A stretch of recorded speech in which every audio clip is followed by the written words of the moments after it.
Hello, folks. We'll be getting started with Tom Hood's webinar, The Future Ready Firm and the Role of Innovation, in about 5 minutes here at the top of the hour. If you haven't already done so, you can go to the Handouts tab on the GoToWebinar control panel, and you can download Tom's presentation so you can follow along. Also, a reminder, if you'd like to change or check your audio options, just click on the Audio tab, and you'll see computer, speakers, and phone options on there. If you select phone, you'll be given a call-in number and an access code. Thanks again for joining us today, and we'll be getting started in about 4 minutes here.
Hello and welcome to today's expert webinar presented by AccountantsWorld.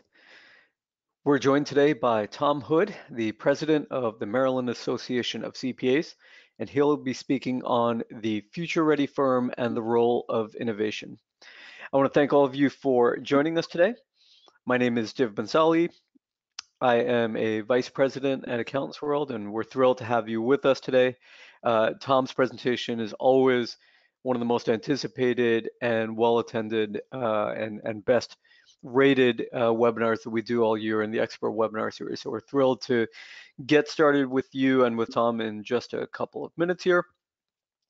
2 or 3 quick housekeeping notes before we get started. In terms of the GoToWebinar control panel, if you don't see the control panel, look for an orange arrow that will expand or hide the control panel. Within the panel itself, you'll see your audio options. You can click on the audio tab, then select either computer audio or listening in via phone call. If you select phone, it'll give you a dial-in number and an access code so that you can follow along and participate today.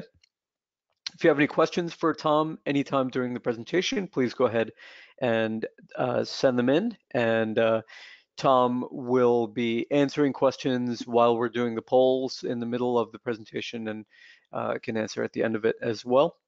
And finally, look for the handouts tab. If you haven't already done so, you can download Tom's PDF from there so you can follow along as he's presenting.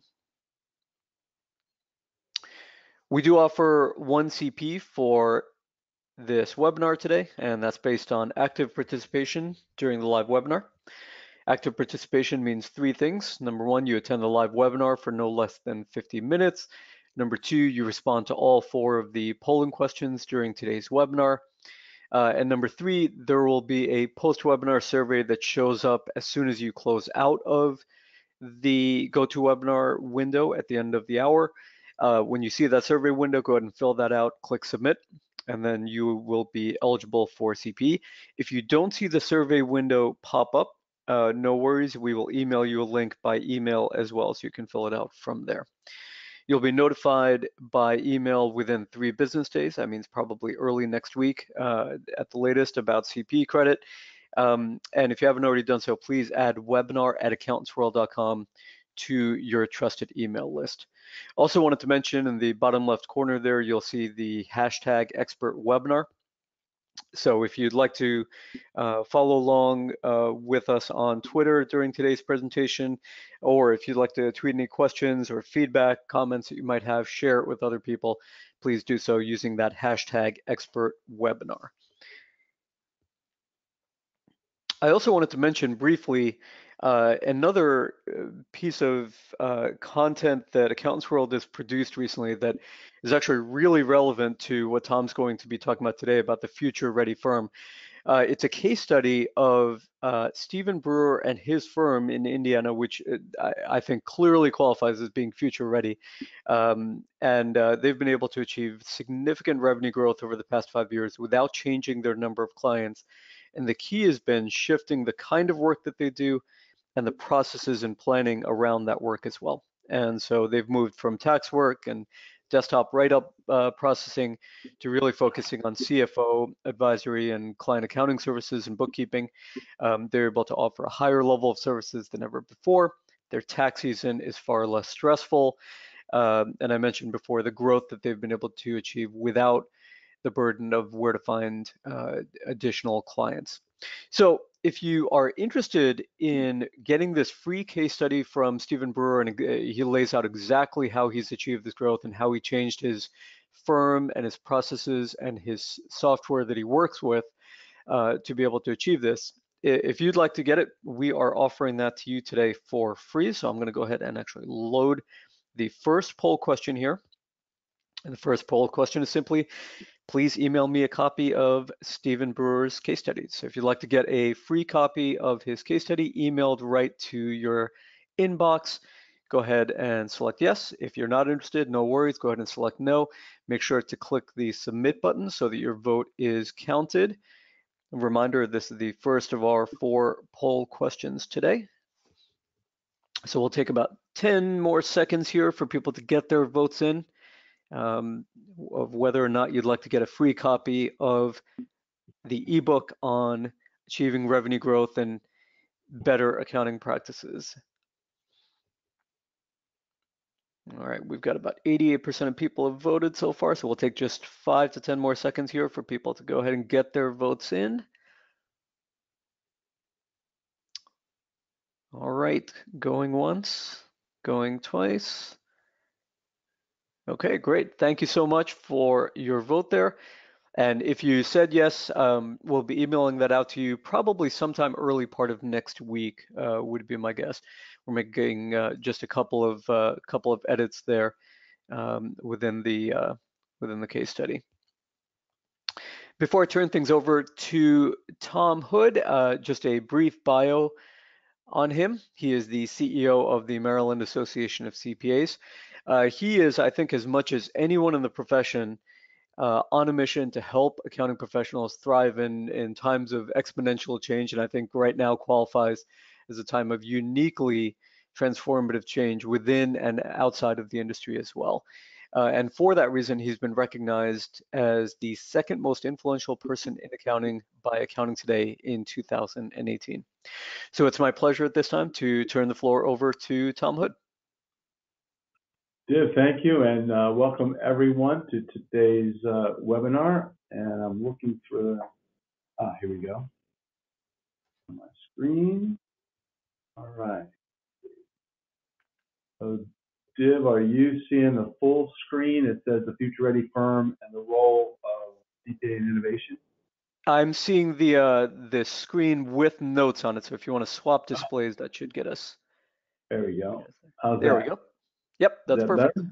All right. Well, welcome everyone. We're going to talk a little bit about innovation, and I want to start with a poll to kind of find a little bit about how big you are, so I can kind of relate to the different size firms that are in there. So they're going to push a poll to you right now, and let's see what you guys look like from a size of firm perspective. By the way, the case study Div talked about, I would say you definitely want to read it. I'm going to talk a little bit about that client accounting and what they're doing in terms of tying it into tax is a true innovation that you can do no matter what size firm you are. And AccountantsWorld has been kind of a pioneer in that area. Yeah, and you know, I think it's so interesting. We've talked to, and I've gone around and talked to a number of our customers over the years, and I'm sure you've had this experience too. When people first started talking about sort of strategic services, CFO services, advisory services, and then as CAS, there wasn't much of a focus on what the impact was going to be on tax season and could be on tax season and the relationships with your clients during tax season as well. And I think that's been one of the most exciting parts of seeing more and more firms adopting those types of services. Oh yeah, and Div, I mean, I'm hearing firms. You know, we just finished the first extension deadline, and people are trying to get ready. I was at our Chesapeake Tax Conference this week, and you know they're still trying to get ready for next year. Lots of still unanswered things. So anything you can do to make that tax workflow much easier will allow you to keep up and not have to extend everything and not get behind like lots of CPAs are feeling right now. Yep, absolutely. All right, we've got about 88% of folks have voted. So folks, I'll give you about 5 to 10 seconds here to get your vote in if you haven't already done so. Just a reminder, this is the second poll question, and voting in each of the poll questions is required in order to earn CPA credit today.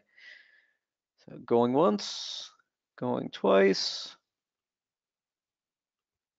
Okay, so Tom, 73% 1 to 10, and then 16% between 11 and 50. Yep, and then there's a few large firms that like 6%, 500 or more. So good. We're going to try to relate this to everyone and all the different kinds of practices that we see, and we have to start with a little bit of history and context, I like to say. But how many of you have heard of this idea of the fourth industrial revolution? And if you haven't, I would put that on your radar. There's a book called The Fourth Industrial Revolution. It was coined by the World Economic Forum a few years back. But the interesting part of it is the key is that red curve you see there, right?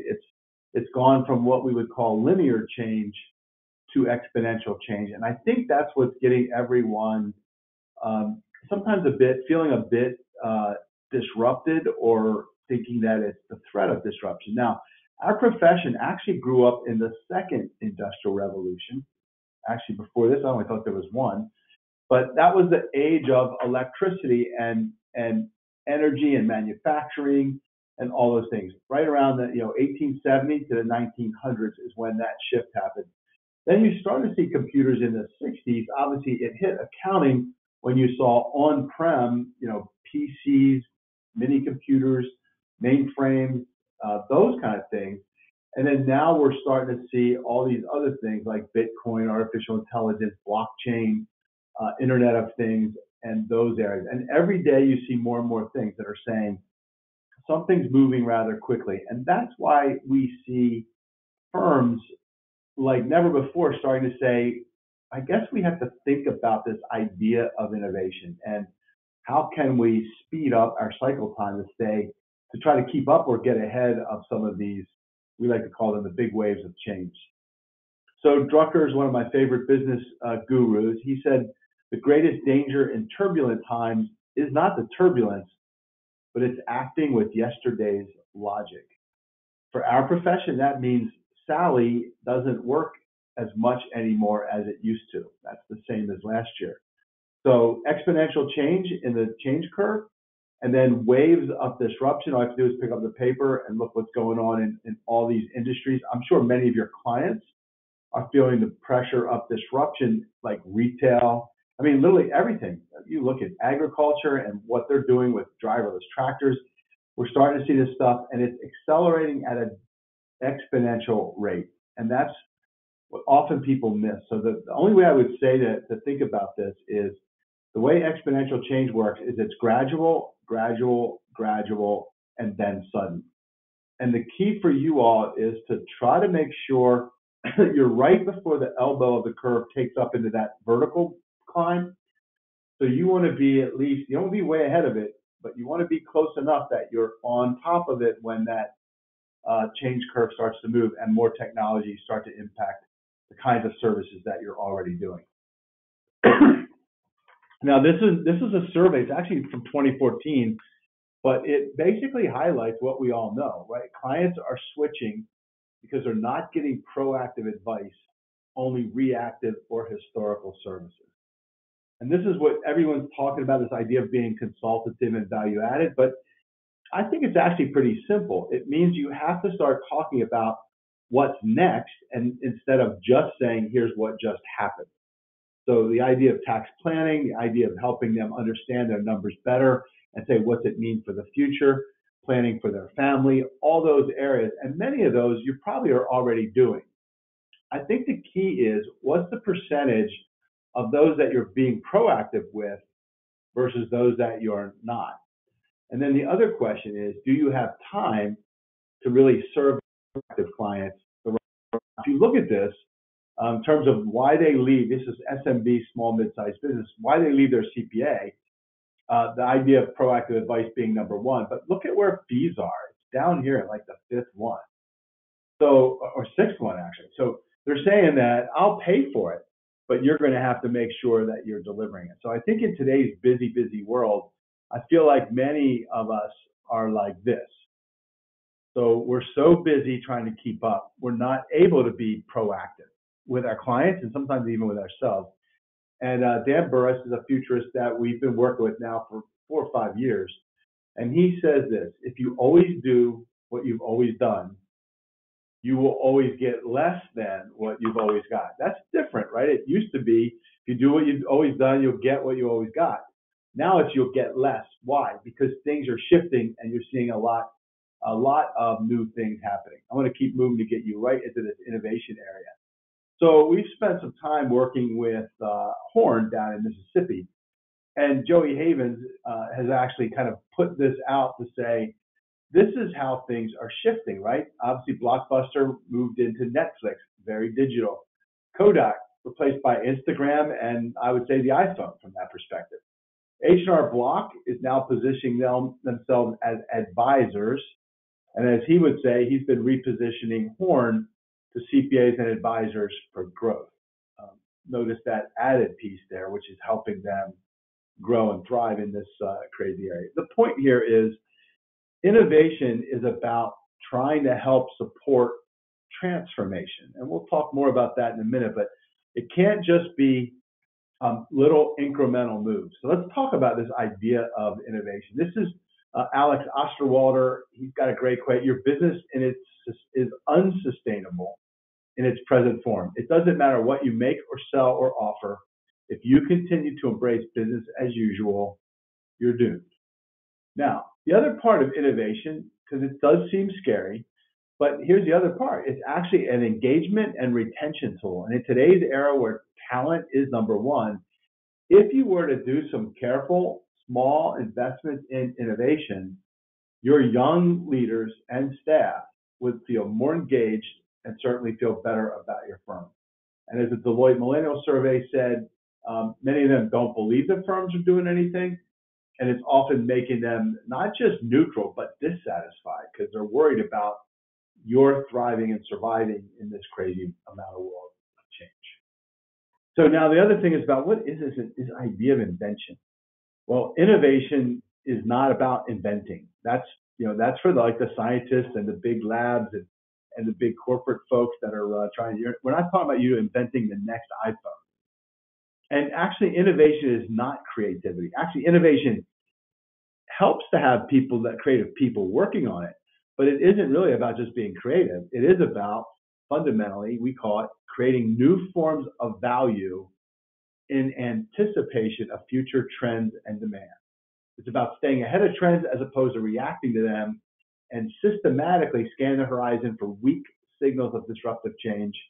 If you want to stay ahead, you have to look ahead. Now, I want to kind of sit on this for just one moment, this notion of looking forward. Well, Henry Ford had a saying which said, if I asked my customers what they wanted, they would have said faster horses. Just think about that. So this is where sometimes they say it's not best to ask your customer what they want.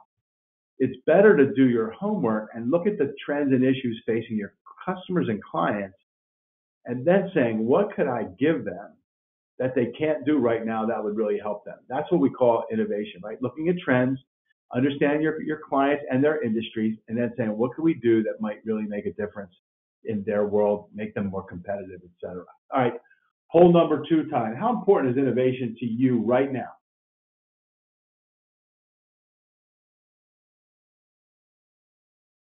Okay, I'll go ahead and get that poll launched right now. So folks, you should see that poll question in front of you.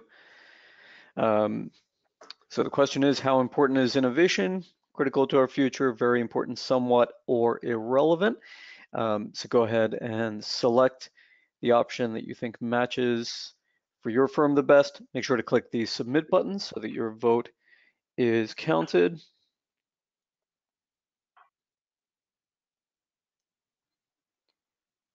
And we'll take about 10 more seconds here for people to get their votes in if they haven't already done so.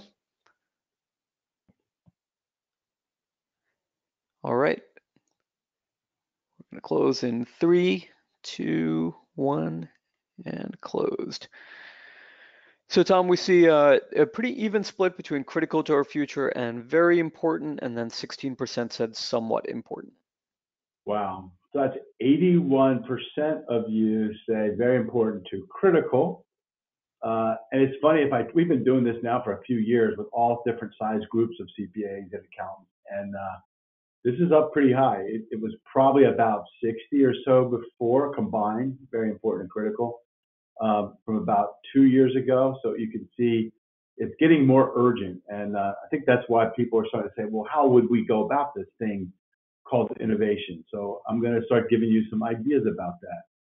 So we've actually done some studying with, we get to work with not just firms, sole practitioners all the way up to big giant firms, but half our members are also in the corporate side, so corporate, government, not-for-profit. So we really get to see the whole spectrum of the finance and accounting profession and how they're working in this environment. And that's gotten us some research that said, here's what we think are the levels that you need for innovation. And it starts at the bottom with, do you and your people have a future-ready mindset? In other words, Do you feel optimistic about the future, or are you saying the good old days are behind us? What is that inside your team? And we also see, bigger firms, the partner group often are the ones that are holding them back because they want to say, I want to just keep doing what we're doing until it doesn't make money anymore, which is called the old milk the cash cow approach. So future ready means I'm flexible, I'm thinking about the future, and I'm optimistic about doing things. And if you have a culture that supports that, which is number two, culture is essential for really good innovation. And so if your firm or organization has a dispersed culture, lots of different personalities, all doing different things, it's going to be harder to really move fast enough in an innovative way. So are you running your firm with a culture that's open, collaborative, flexible, those kinds of things? And we've got some studies that we've done around that, but that's like the bedrock. Now, once you get on that, then we would say there are three levels of innovation. The first one is what we call the ERS, faster, better, cheaper, everyday innovation. And you want a firm where everyone in your firm is thinking about the ERS, like what can we be doing to systemize processes, to be better at that, to do that. And Div, I think you'll say in your study, that's what that guy did, was really systemize the business using client accounting work and the AccountantsWorld package to help get all that stuff organized so that it could all flow all the way to the value-added CFO service. Yep, that's right. So that's a basic one. Then I would say the next level is when you start thinking about your products and services, can you begin to innovate around services or products that would differentiate you in the market? In other words, the question you have to answer is, what makes us different? If you read the website of almost every accounting firm, it's going to be, we do audits and tax and financial statements with great quality and great people. Like, who's not saying that?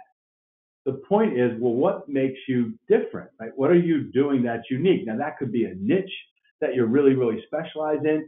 It could be how you think about and work with your clients. We're using a whole lot of firms that are doing this idea of anticipation, and they train their people how to look at those trends and work with clients like that. That's making them look different in the market. We're now seeing firms, even small firms, using artificial intelligence in their audit, saying, we're using AI to look at 100% of your transactions. I think you get the point. Those are examples of how we're starting to see firms say, how are we different than brand X and Y, et cetera? So I think that's a big question I want you to be thinking about. Then at the top, which is one we don't see as much in our profession, but it is there, which is, are there opportunities, especially with the way this technology is moving, for what we would call transformational innovation? And so that's where we call it the moonshot, which the Silicon Valley types, they would say it's easier to do a 10x innovation than to do an incremental 10% innovation. So I want you to just like have that mindset and maybe Google some of that stuff about moonshots and see, is there a way we could position some, one or two big ideas in addition to all the other ones in the green and gold category. So 3 levels of innovation every day, differentiating, transformational. 3 circles. This is the other one I think that's critical, which I've also heard it's called, there's a book called The 3 Buckets. The point is, the gold is when you're working in your business. And many of us, many of you, are also spending too much time cranking the day-to-day work out that you're not moving and working on the business, which is the red ring. And so, and then finally, there's the outside the business, which is looking at the next 3 to 5 years and what's coming down the pipe. So what I want to tell you is, like, think about that as a telescope, which you see on the picture there, right? And you're pulling it, the pirate like pulls it out as he looks across the horizon, or she does. So looking out in a longer way is that blue one. And I think you all have to be thinking about like what's coming at us and our clients, and how can we like start thinking about that. Now, if you're caught up in the in trap, you're going to have to do some things to systemize your business and make some of those maybe incremental or even bigger jumps to automate stuff and systemize so you can move on the business and maybe get to how do we start looking at that longer term future that we know is coming. So it's a great exercise to sit down and like chart your time and say, how much time am I spending in, on, and out? And we would say if you're spending more than 50% in, that's probably about right if you could get to that. Many are in the 70 or 80%. So you need to start expanding that on and getting to the outside the business, so to speak. That's where innovation happens, right? On the business and outside the business. And this is a framework that we work with Daniel Burrus on, and it goes to this notion of anticipatory organization. And you can get his book by the same name. We have a learning system. The point is there's plenty of resources, but I think he's got something here, which is how do you know what's next? That's the actually outside, right? That's the outer circle. How do we start to identify hard trends, soft trends, so that we can say, what might the customer need if these are the trends? So let's just think about a couple that you can start to look at, right? Mobile technology, everything's mobile. If you've got clients that don't have a mobile front for their clients, for their customers, right? You can say that's probably a danger zone. True for your own business, right? Because that's where the next generation is going to have to be. And so that's what you would look at that as a hard trend. Then you say, what can we do to move there? All right, we might have to invest in getting our site mobile. We might have to do some different processes. How can we start playing around with that? Then it's like, how do you develop opportunities? And there's a whole bunch of things around that. But that gets to this idea of saying, if these are the trends impacting my client, I'll give you an example. You have a client who's an auto dealer. Inventory is a big deal on their balance sheet. Wow, well, what if they could get a 3D printer and print old parts so that they're not having to keep a big inventory of generations of automobiles? That would be an example where you could start asking those questions. Doesn't mean you have to go do it, but if you're the one that's giving them those kind of thinking, will that make your client think about you differently? I think the answer is yes. So then there's a notion of how do I shape the future? Obviously, this gets to the notion of your own culture and then transforming results. So you can basically get the idea from that. But that's some pretty good like step-by-step stuff in there. And I think the other thing that Burrus has taught us is that in a rapidly changing world, the future will be shaped by those who see it most accurately. And so he gets into this idea of what he called confident accelerator. So you obviously in the 4-box grid, you're going to move from lower left to upper right. And so if you're busy being reactive down in that low left, that's pretty challenging as people start to move quicker. And then he's going to say there could be marginal innovators. They're actually not working on what we call high performance execution. And then there could be that idea of working on high certainty. And then the discipline opportunities are focusing too much on performance and not really getting into the trend. I'll give you some examples of that in a minute to kind of give you some things to think about in all your different areas. And we'll use this specific examples coming from accounting. So we're going to give you a quick lesson in being anticipatory, right? Looking at your trends affecting your firm and trends affecting your clients. Same exact discipline, but you just look at it with a different lens. So hard trends, regulations and standards, technology, demographics. Well, you guys are all over regulations and standards pretty much all the time, especially in the tax area. But let's just think about this whole revenue recognition and leasing. A lot of firms are sitting there going, yeah, we're trying to do that. Every major company and small ones are saying, we're not ready for this. And I started asking the question, well, if you guys look at that, I bet you your clients, when they apply this, it could affect their debt ratio and ultimately their loan covenants. Have you started to do pro formas before they hand over the audit or the financial statements to their banks? And they're like, well, what do you mean? I said, well, if your client is a small business and doesn't know that when you make these changes to the balance sheet, that things are going to change, it could put them upside down with their banking covenant. And they're like, we hadn't thought about that. That's a value added service right there. If you start to say, look, this is coming, it could impact your balance sheet pretty significantly, your debt ratios. If you're a borrower, let's start looking at that now and make sure that you're safe. See that? We call that an everyday innovation on the hard trend of accounting standards. Tax, you guys are living through that right now, but are you planning? I heard a lot of people, I saw a lot of articles from kind of lay magazines saying that the CPAs weren't fast enough helping them be proactive. We weren't telling them what was going to happen with their withholding and what was going to happen at the end of the year with taxes. And if you were in one of those states like Maryland, where you ended up getting impacted by the loss of the state and local deduction, they weren't preparing those clients for that. Wow, big opportunity to be proactive on a hard trend. I think you get it. Now, technology, tons of them in that area. And the best examples I can give have to do with, so like just take client accounting, what AccountantsWorld does. So obviously tax, automating it. When you get into preparation of financial statements, you need to be getting to dashboards and analytics so you can do that CFO advisor level service. So that means putting your clients in the cloud. Because if they're in the cloud, you can get better access to their data. You can tie that data into your tax prep potentially and make that much more effective, which will free up time to do what? Proactive business advice.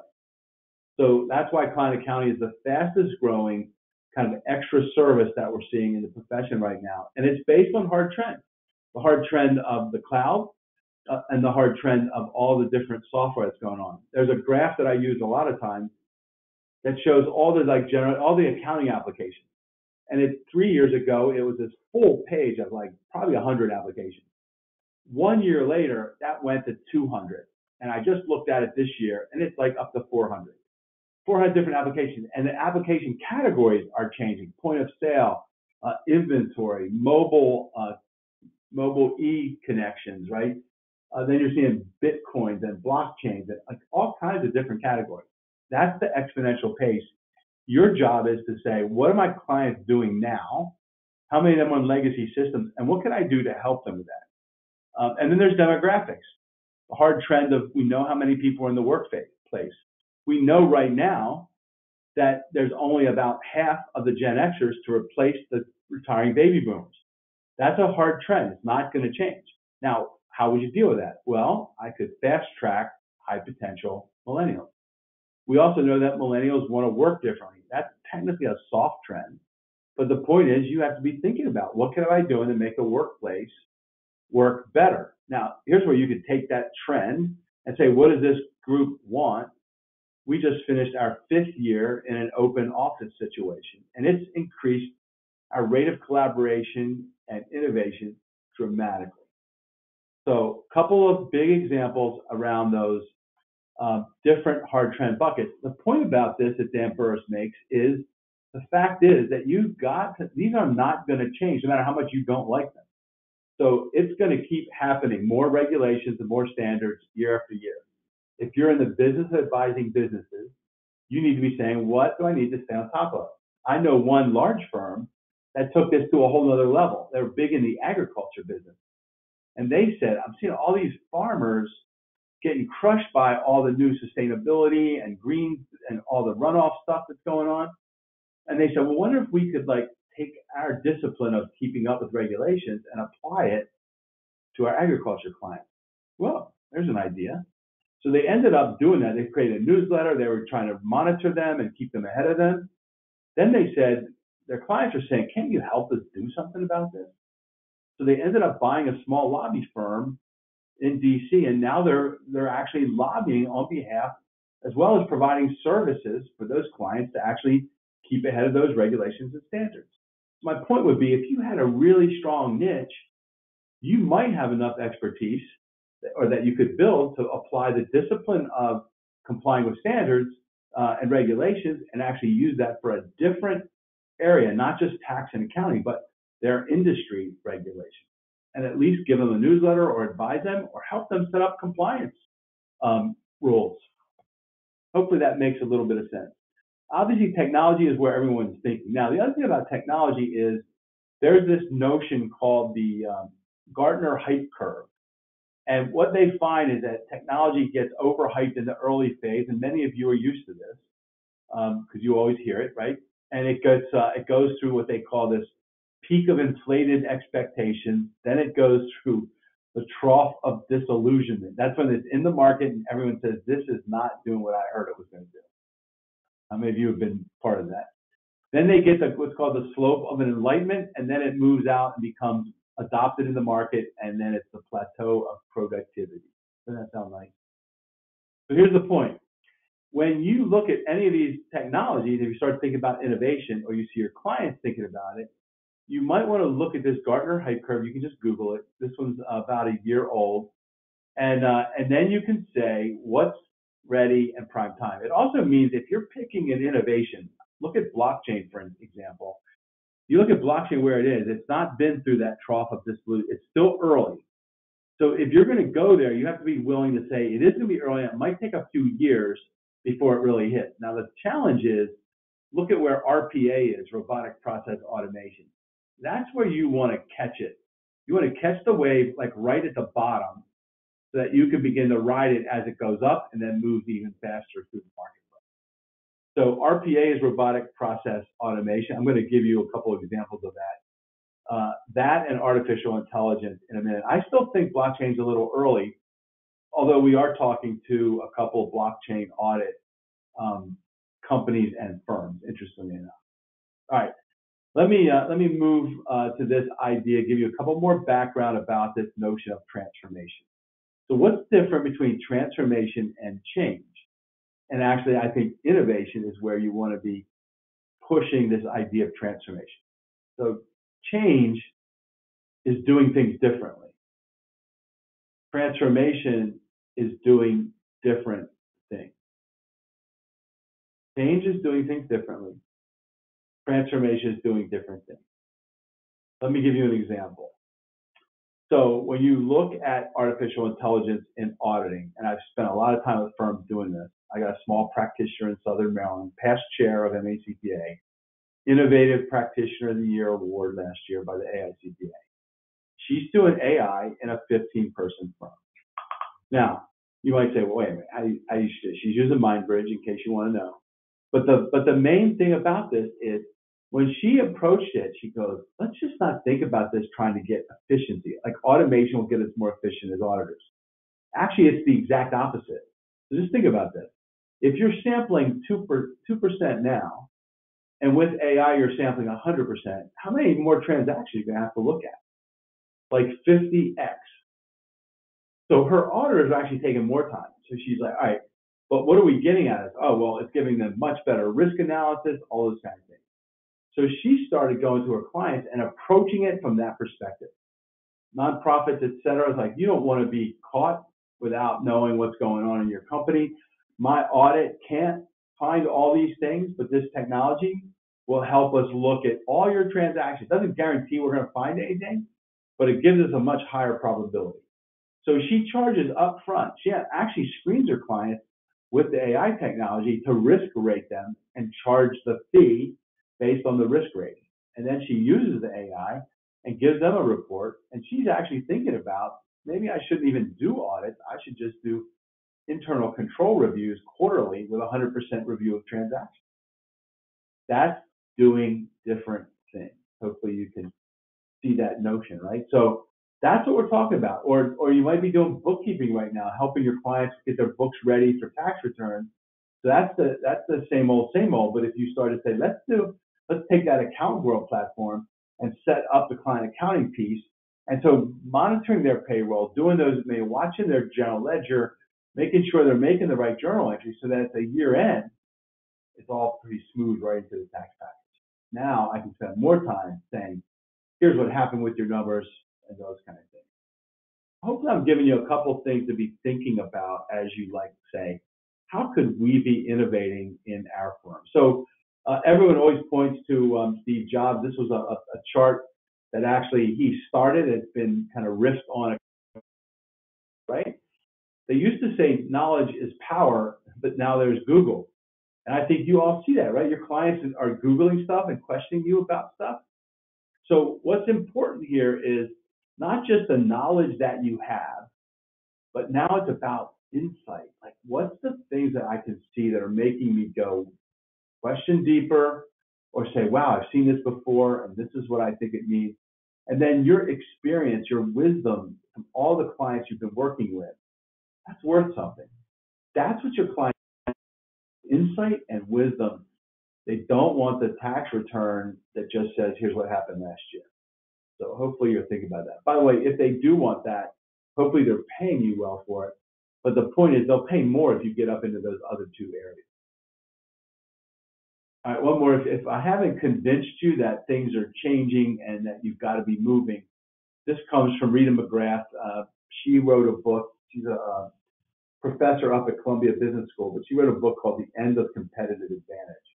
And the only message here that I want to give you is you have to start saying, I've got my core practice and I'm going to keep that moving, but I've got to devote that, remember that outer circle? I got to devote maybe 10% of our time to trying different things, to get moving on that incremental, differentiating, or even moonshot area. And I want to start taking things and say, let's act as if we're always in beta. So the other thing about accounting and CPAs is we like to be right and we kind of like to be perfect. And I think that's a lot harder. And so what we're used to today is try something and then be ready to like fail fast and learn. He calls it innovate often, decide quickly, succeed or fail and repeat. The thing she's missing is learn. So I think that's the thing you're going to want to do as you start thinking about this notion of innovation inside your firm. And just make sure you set up, how do we learn how to set up what would be success, what would be failure, how will we know when it's coming, and what are we going to do to say, all right, let's reevaluate, let's not keep doing it forever, and then let's say, what did we learn, and move on to the next thing. So when we did this with a bunch of firms, I'm going to give you a couple of slides worth of all their kind of wisdom. This is the top technologies. This is a survey of about 2,000 CPAs all over the US and Canada in the last 18 months. In priority, this is the technology that they rank. Now, let me explain what number 4 is. Number 4 is robotic process automation. And the quick story is we were at our business and industry conference. McCormick Spice, CFO, was there and said how he automated their global supply chain reconciliation. They were reconciling invoices from all these major suppliers in 7 countries. 40 accountants doing nothing but reconciling the right weight, the numbers, was it in the right currency, right? All those kind of things, matching it to the PO, to the invoice. Now, they put RPA around this. These are apps designed for specific things like reconciling, and they eliminated 38 of those jobs. Now, the folks didn't get fired. They got reassigned to higher value stuff. But the point is now 2 CPAs sit on top of this big, giant global supply chain. The computer spits out the exception reports. They say yes or no. And guess what happens when they say no? The RPA learns and doesn't do that again. So the next time it gets even more accurate. Anyhow, that's now available for a small to mid-sized company in an app called BotKeeper, of all things. So what was a company, multiple $100,000 investment, is now available for a couple $1,000s to people like you and I. And so this is the other part I want to make clear to you all is these things. So Samantha, my practitioner that did the AI piece, 3 years ago, it was KPMG and IBM Watson. That's like, I call it the shot heard around the world. Within 18 months, MindBridge was able to do that for a small firm. Now there's 4 AI applications. So you see the gradual, then sudden, all of a sudden, and I bet you next year there'll be 8 applications in AI and auditing, and that's what you're risking if you're standing still. So right now, I think standing still is the new falling behind. So keep your eyes out for that. But anyhow, cybersecurity, big one. Big data. Are you doing analytics and data? You don't need big software. You've got Excel, literally Excel Business Intelligence, which is free. Could be doing all kinds of new analytics. That's one of our most popular programs. Virtualization and automation, that is RPA. Mobile apps, we talked about that. Blockchain, I think blockchain is still a little bit early. Advanced cloud, actually, I'm surprised that wasn't number 1. I think it's because everyone's already thinking and going there. So if you're not on the cloud, almost all the things above number 7 require the cloud to get there. So if you haven't moved your firm to the cloud and you aren't moving your clients to the cloud, you're risking falling behind faster. Hopefully that makes sense. Now, CPA.com did a study a while back, and this was how they saw early adopters prioritizing their innovation. So this is developing new offerings that expand the value you provide to existing clients. So just think about the idea of being more using strategic foresight to talk to your clients about the future. Whoa, that's helping existing clients work better, right? Literally just by asking questions, get conversant in the trends in your industry and their industry, and just start having conversations and charge them for that. I've also seen where they can take a tax practice and knowing that there's all kinds of opportunity in there, how do I start being very systematic about, so for instance, form of business. How many of you advise your clients and maybe do that for free? Oh, I could be like sitting there saying, here's a set of questions we should ask. And when they don't know their form of business or they need help with it, we say, here's what we can do and here's how much it's going to cost. And start creating a menu of options that you hear common questions that clients ask and say, here are the things we can do. What do you need? Do you need retirement planning? Do you need college planning for your kids? What are you doing in your wealth area, right? Those are all around the whole tax and financial picture. In the client accounting, right? Are you doing CFO work? Should I come in once a month and help you look at your books, go over the financials, and help you with your banking and financing needs, help you make sure you don't run out of cash, look at your inventory turn. Those are all areas that you can build right on top of services and for clients you already do.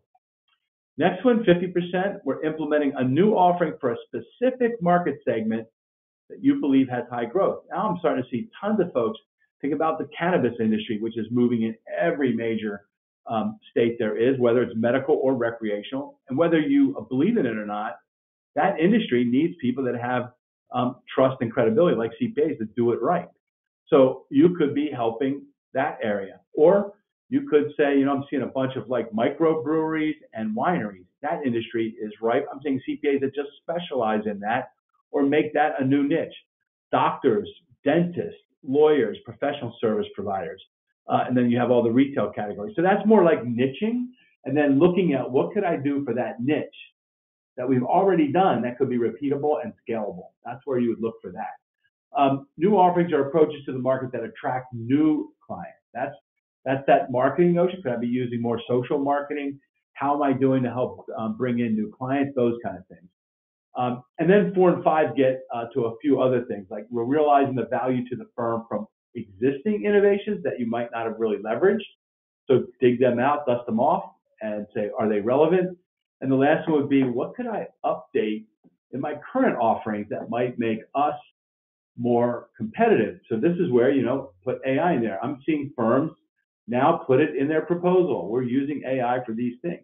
By the way, you can use AI for a lot of things today, like Expensify and expense reporting software. A lot of those things all have AI wrapped around it. Many of the cloud accounting products are wrapping AI around it based on where they are. So those are all like hot areas for you to be thinking about. Okay, I'm going to get a few more in. So this is surveying the profession and finding out, this was a word cloud with a meeting of about 200 firms. And I was asking them, what are your biggest innovations in tax? So lean, by the way, that's lean process standardization, which is a hot area. Workflow is a piece of that. So you're seeing applications like XCM.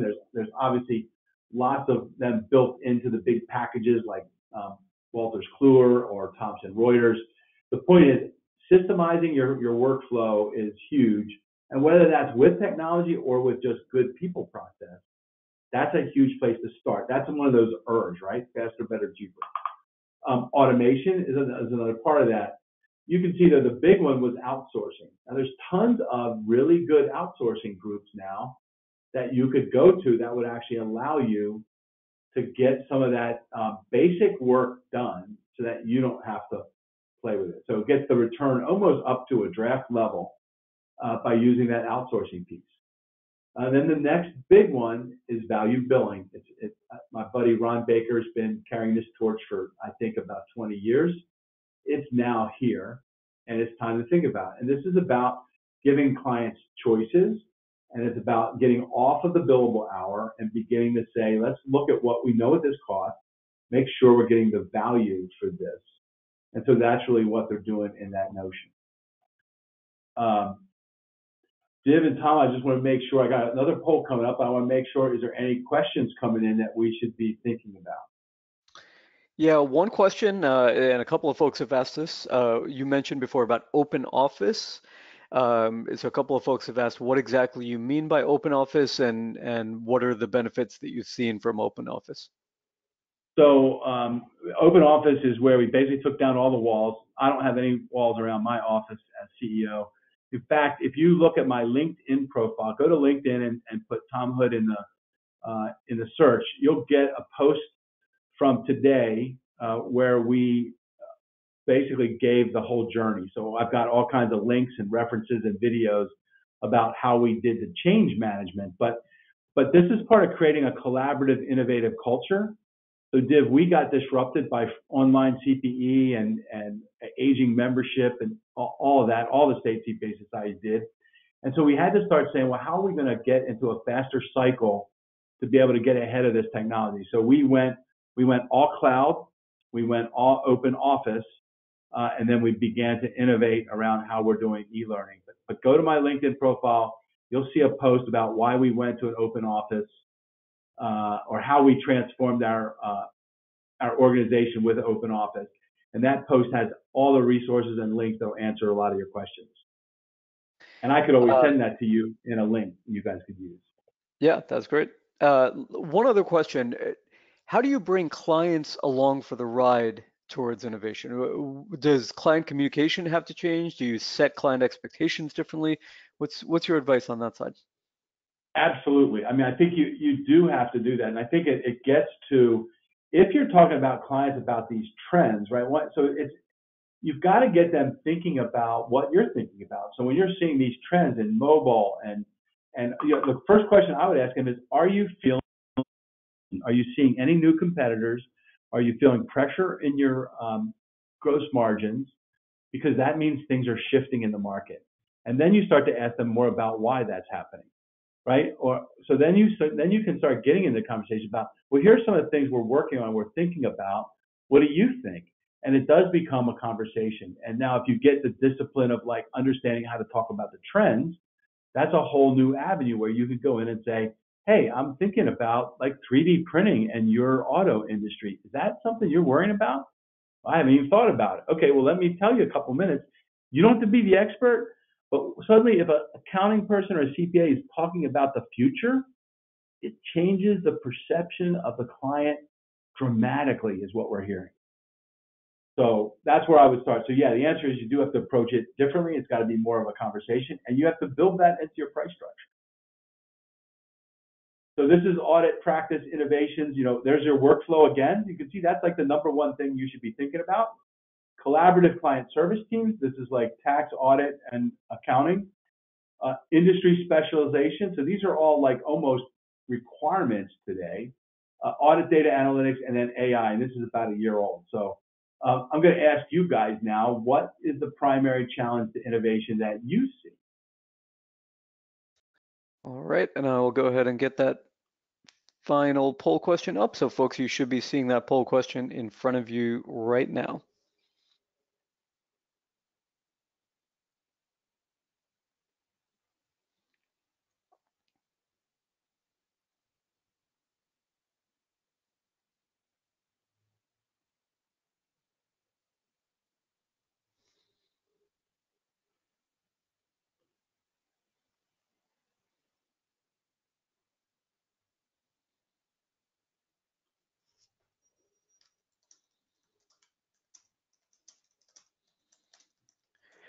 And we've got about 90% of people have voted. So if anybody has not, please go ahead and do so in the next 10 seconds here.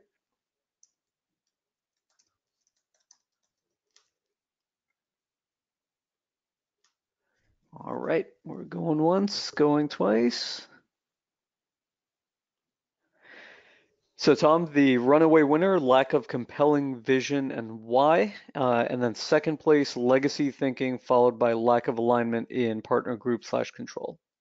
Those are pretty consistent. So what that means is, and this slide that's up here right now is this whole idea of this whole notion of being proactive. We've already beat that horse to death. But let's talk about the vision. This actually is a slide from the CPA Vision Project that we helped run with the AICPA. And you won't believe this, but back in '98. The point is, if you don't have a vision for yourself or your firm, you're just getting sucked into someone else's vision. Effectively, you're getting sucked into your client's vision, right? Whether that's good or bad.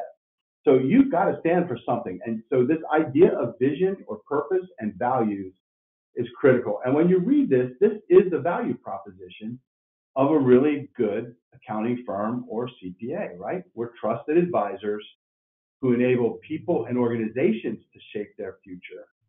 Combining insight with integrity, we deliver value by communicating with clarity and objectivity. I think we all do that well. Translating information and knowledge, financial, accounting, and tax. But here's where we're missing. Are we helping them anticipate and create opportunities? That's forward-looking, not rearview mirror. And are we helping design the ways for them to take their vision and move that to reality? And that's where all the value-added services are hanging right now. And we're kind of running a little bit tight on time, but you've got the slide. This one shows effectively how do we got to move to that more decision-making level, which is the highest value people will pay for.